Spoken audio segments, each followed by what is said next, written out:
A very great evening from wherever you are joining us from here on Rwanda Television. Good evening again and welcome to our edition. This is what is coming up. Rwanda and Venezuela have signed a memorandum of understanding on a visa waiver for holders of diplomatic, official and special passports. The Rwanda Identification Agency has revealed that in an 18-month period, the agency will start providing digital IDs.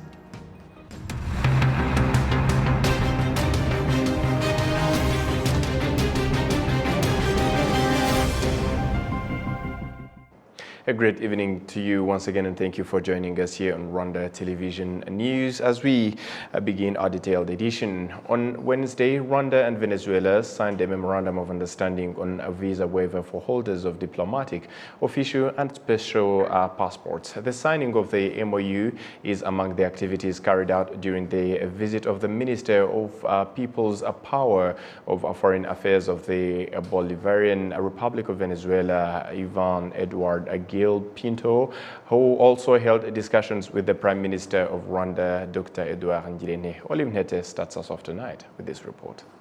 The MOU was signed by the Ministers of Foreign Affairs of both countries, namely Dr. Vincent Biruta and Ivan Eduardo Gil Pinto. On Wednesday, the Prime Minister, Dr. Edouard Ngirente, received the Minister of the People's Power for Foreign Affairs of the Bolivarian Republic of Venezuela, Ivan Eduardo Gil Pinto, and discussions held focused on strengthening bilateral cooperation in various sectors of shared interest, and also about the MOU signed about visa waiver for holders of diplomatic, official and special passports. The Minister of People's Power for Foreign Affairs of the Bolivarian Republic of Venezuela points out that this aims at enhancing cooperation in various sectors. On a fait aujourd'hui deux meetings pour rapprocher les coopérations entre le Venezuela et Rwanda. We had discussions to fuel cooperation in various sectors between Venezuela and Rwanda after the meeting between President Maduro and President Kagame a few weeks ago. Instructions were received to speed up economic relations and direct cooperative relations between the two countries. That is what we discussed today. We explored different sectors of cooperation, such as in tourism, energy, agriculture, health, education, science and all areas of cooperation of shared interest, and we fixed the possibilities of establishing a joint commission between Venezuela and Rwanda, possibly in 2024. Une commission mixte entre le Venezuela et le Rwanda, peut-être en commençant 2024. Dr. Vincent Biruta, the Minister of Foreign Affairs and International Cooperation, noted that the commission aims at reviewing sectors of shared interest that they can cooperate in. Iyo komisiyo niyo ihurirwamo n'ibihugu byombi kugira ngo tuganire kuri ayo masezerano n'ubutwererane mu nzego The commission brings together both countries so that through it we can carry out discussions on cooperations needed in various sectors based on the capacity of each country and also based on what countries can learn from each other.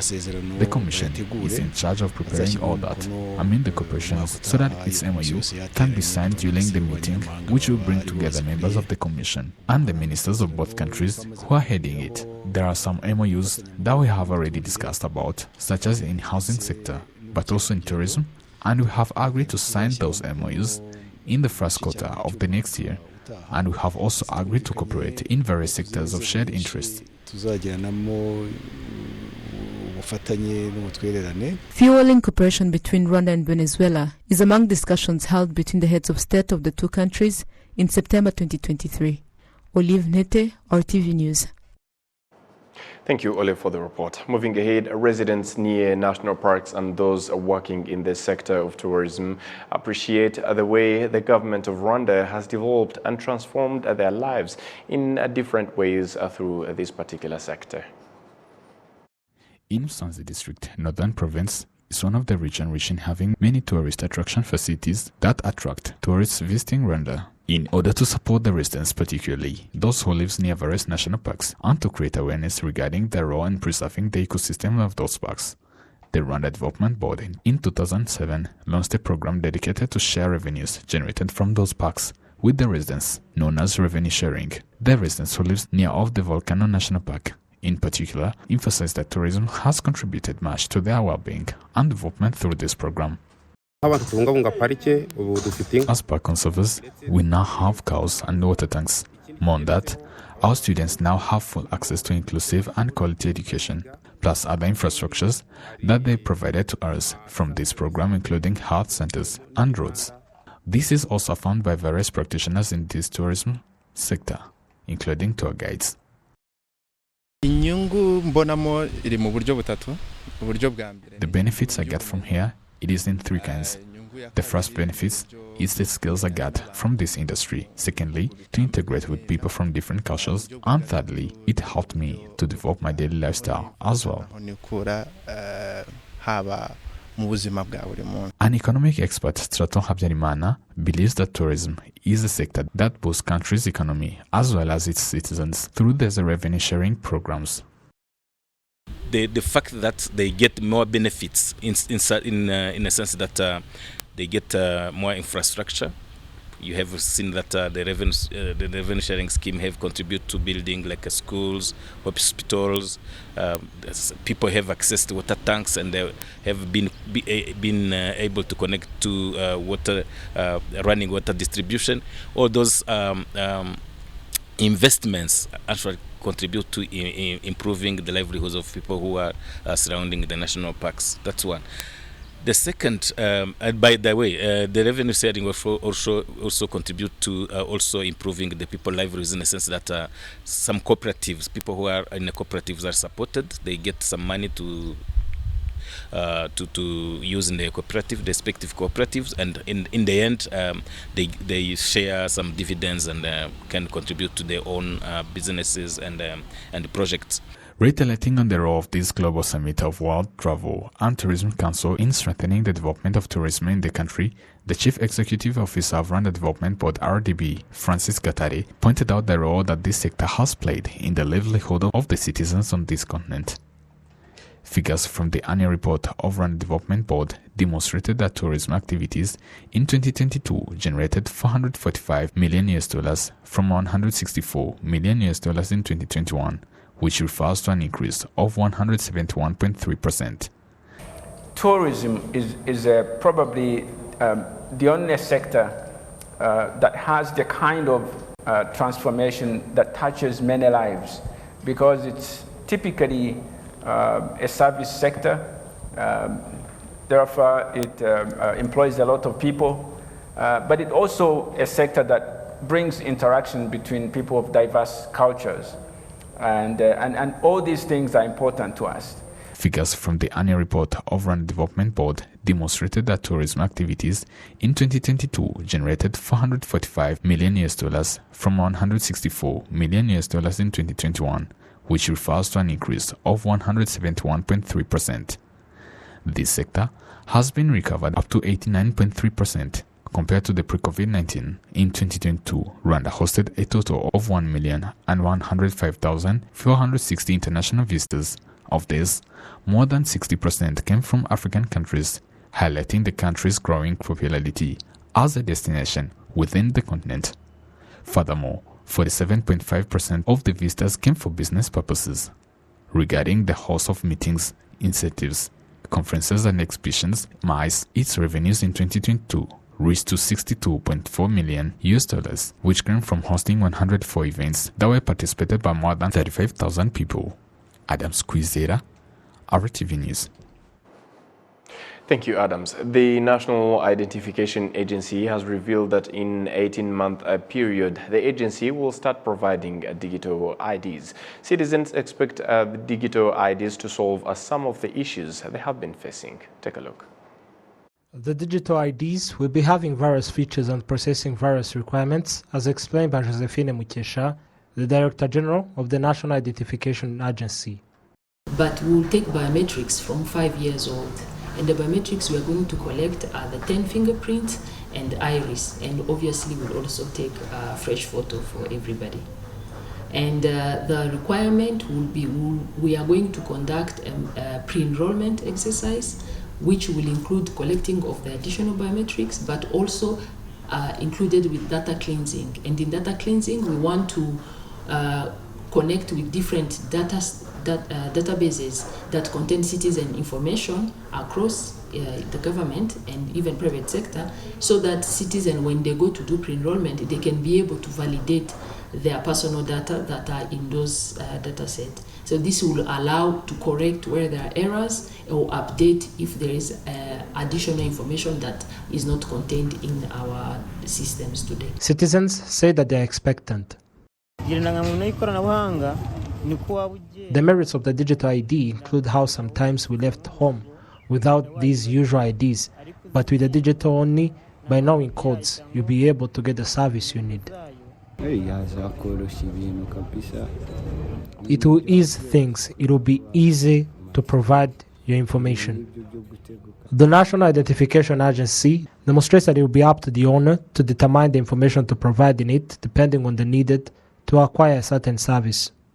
Also, the compliance to the law relating to the protection of personal data, because today the law says that for any personal data to be shared, the data subject, meaning the owner of the data, has to provide a consent. So by doing this, it will be a way for the data subject to be able to pick the data, their personal data that they can share depending on the service they want to acquire or to be provided for. But also because we are going to collect biometrics for those who are below 16 or below 18, for them, the parent or the legal guardian will be able to provide consent, because personal data, before being shared, the data subject has to provide consent. So this is also a way for us to be compliant with the law. Digital IDs are expected to solve a variety of issues, including loss of cards, face changes due to growth and other factors will be managed easily, and having authority to green require them for or not. The law approving this project was published in the Gazette in June 2023. More than $4 million have been paid for 58 Rwanda Coding Academy students who were given the opportunity to study in different universities, both here in Rwanda and outside. In addition, more than $7 billion is the total value of 7 programs created by the students studying in this school and are now being used in delivering various services. Prince Imanzi with more. And tell other students. Inez Ange completed studies in the Rwanda Coding Academy this year. She joined the school as part of the Bridge to Rwanda program that connects students to international universities. Inez and her colleague Shema Sugira Yvonne, who is in year 3, said the school offers the knowledge and skills that addresses problems faced by the country. The water meter is connected to the phone app, and it helps in regulating the water levels in households and be able to pay using the app.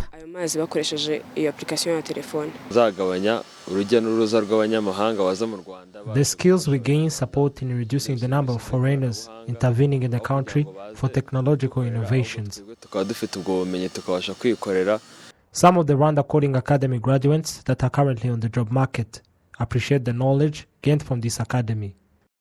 What I would say is that for some of the companies that we actually work with is that we are serving the millions of the people. So that means that our platform should be of the highest quality as possible. And for now, what I would say, when I'm just making a new component, to go or a new feature to that that so that can be used by the people outside. So I just have in mind how that this feature is going to be made so that it can be easy for the DevOps team, and also it has the highest standard and the highest quality for the security, so that no one would actually go into and break that system. Yeah. Olivier Mugisha is a teacher in this school. He testifies that the study trips taken to developed countries like South Korea help them to teach the students better. We went in Korea and found various programs that supported their country's development, and we want as well to make productive the programs we have here for having students that are competent to the market. Some of the students from the Rwanda Coding Academy have been admitted to universities like the African Leadership University and others to the USA. They undoubtedly believe that they will contribute to finding solutions to emerging problems that the country faces. I see myself revolutionizing the tech industry in Rwanda, and also I see myself making Rwanda the tech hub of Africa. I see myself playing the big role with the rest of Rwanda Coding Academy and all Rwandans, making Rwanda the tech-based country and also the economy based on the technologies. The Rwanda Coding Academy helped us to be here at LAU. We have been meeting different experts. We have been getting different support to develop our career. We met people from different backgrounds and regions of Africa, which helped us to truly develop our career as Rwanda Coding Academy students. The Director General in charge of digital transformation at the Ministry of ICT and Innovation, Gordon Kalema, noted that these students are expected to contribute to the Rwanda's vision of becoming a tech and innovation hub. We were able to see them come through with great potential in terms of creating their own companies. Most of them, almost 80%, came out of the school with their own startup companies. Others, they were working. They were able to get opportunities to work with different companies, either local or remote. We also realized that in collaboration with parents, we realized that there was a need to continue getting them through college process. So what we did was to get them an opportunity to do college counseling and preparation. So right after they completed, they went through the training process with Bridge to Rwanda, and then about 10 of them were able to get opportunities to be admitted into international universities, specifically in the US, and not just in the US, but with credible universities in the US, and they are doing, most of them are doing software engineering programs. Others, they will be undertaking a course also under software engineering with African Leadership University. So we had a partnership with African Leadership University to be able to take up that degree course that is sort of customized to their needs. To date, more than $4 million have been paid for 58 Rwanda Coding Academy students who were given the opportunity to study in different universities, both in and outside the country. In addition, more than $7 billion is the total value of the 7 programs created by the students studying in this school and are now used in delivering a variety of services. The Skol Brewery Limited covered a community health insurance for more than 800 residents across its premises. The insurances are valid for a 2023-2024 fiscal year. We do have the details still with Prince Bansi. 185 families composed of 842 people from Zovesel, Kanyinya sector, Kigali City.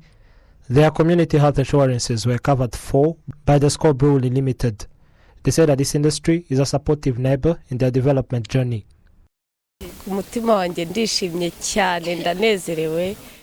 I'm so happy because of how Skol covers for my health insurance. I used to get sick and stay at home, and my child once spent 6 months, and Skol supported me for 5 years. The Zovesel administration appreciates the Skol Brewery Limited in its supportive contribution in the citizens' development. The managing director of the Skol Brewery, Eric Gilson, appreciates the partnership of the Zovesel residents. I am proud to be a member of the Skol community because it takes care of the health of the people of Nzove in public activities, including schools, paying for the residents, and other things that help our good neighbors and make us live in this area, and they are useful as Skol in Nzove. This program of covering payments of the community health insurances for residents is done annually by the Skol Brewery Limited.